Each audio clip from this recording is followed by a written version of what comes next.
अष्टादश सर्गः रावणागमनम् तथा विप्रेक्षमाणस्य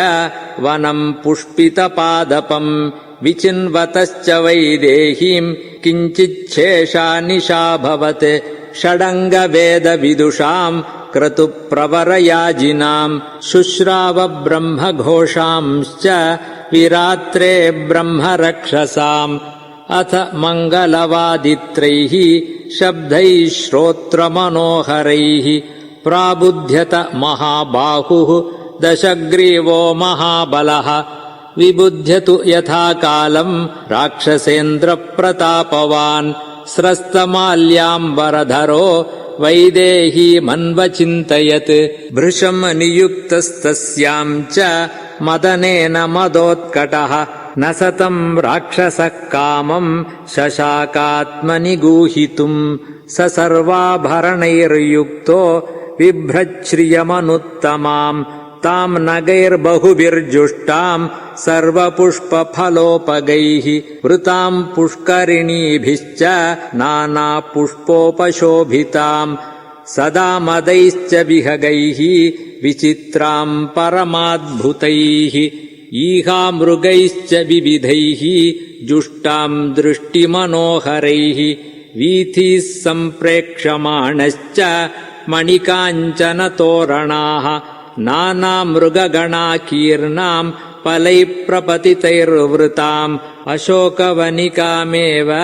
प्राविशत् सन्ततद्रुमाम् अङ्गनाः शतमात्रम् तु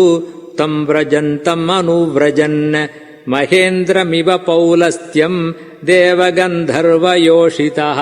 दीपिकाः काञ्चनीः काश्चिज्जगृहुस्तत्र योषितः बालव्यजनहस्ताश्च तालवृन्तानि चापराः काञ्चनैरपि भृङ्गारैः जक्रुः सलिलमग्रतः मण्डलाग्रा वृषीश्चैव गृह्यान्याःपृष्ठतो ययुः काचिद् रत्नमयीम् स्थालीम् पूर्णाम् पानस्य भामिनी दक्षिणा दक्षिणेनैव तदा जग्राहपाणिना राजहंसप्रतीकाशम् छत्रम् पूर्णशशिप्रभम् सौवर्णदण्डमपरा गृहीत्वा पृष्ठतो ययौ निद्रामदपरीताक्ष्यो रावणस्योत्तमा स्त्रियः अनुजग्मुः पतिम् वीरम् घनम् विद्युल्लता इव व्याविद्धहारकेयूराः समामृदितवर्णकाः समागलितकेशान्ताः सस्वेदवदनास्तथा घूर्णन्त्यो मदशेषेण निद्रया च शुभाननाः स्वेदक्लिष्टाङ्गकुसुमाः सुमाल्याकुलमूर्धजाः प्रयान्तम् नैऋतपतिम् नार्यो मदिरलोचनाः बहुमानाच्च कामाच्च प्रिया भार्यास्तमन्वयुः स च कामपराधीनः पतिस्तासाम् महाबलः सीतासक्तमना मन्दो मदाञ्चितगतिर्बभौ ततः काञ्चीनिनादम् च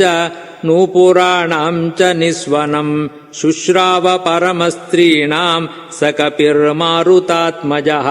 तम् चाप्रतिमकर्माणम् अचिन्त्यबलपौरुषम् द्वारदेशमनुप्राप्तम् ददर्श हनुमान् कपिः दीपिकाभिरनेकाभिः समन्तादवभासितम् गन्धतैलावसिक्ताभिः ध्रियमाणाभिरग्रतः कामदर्पमदैर्युक्तम् जिह्मताम्रायते क्षणम् समक्षमिव कन्दर्पम् अपविद्धशरासनम् मथितामृतफेनाभम् अरजो वस्त्रमुत्तमम् सलीलमनुकर्षन्तम् विमुक्तम् सक्तमङ्गदे तम् पत्रविटपेलीनः पत्रपुष्पघनावृतः समीपमुपसंक्रान्तम् निध्यातुमुपचक्रमे अवेक्षमाणस्तु ततो ददर्श कपिकुञ्जरः रूपयौवनसम्पन्ना रावणस्य वरस्त्रियः ताभिः परिवृतो राजा सुरूपाभिर्महायशाः तन्मृगद्विजसङ्घुष्टम् प्रविष्टप्रमदावनम् क्षीभो विचित्राभरणः शङ्कुकर्णो महाबलः तेन विश्रवसः पुत्रः सदृष्टो राक्षसाधिपः वृतः परमनारीभिः ताराभिरिव चन्द्रमाः तम् ददर्श महातेजाः तेजोवन्तम् महाकपिः रावणोऽयम् महाबाहुः इति सञ्चिन्त्य वानरः सोऽयमेव पुरा शेते पुरमध्ये गृहोत्तमे अवप्लुतो महातेजा हनुमान्मारुतात्मजः स तथाप्युग्रतेजाः सन्निर्धूतस्तस्य तेजसा पत्रगुल्मान्तरे सक्तो हनुमान् संवृतोऽभवत् स तामसितकेशान्ताम् शुश्रोणीम् संहतस्तनीम् दिदृक्षुरसितापाङ्गाम् उपावर्तत रावणः इत्यार्षे श्रीमद् रामायणे वाल्मीकीये आदिकाव्ये चतुर्विंशतिसहस्रिकायाम् संहितायाम् सुन्दरकाण्डे रावणागमनम् नाम 18 सर्गः।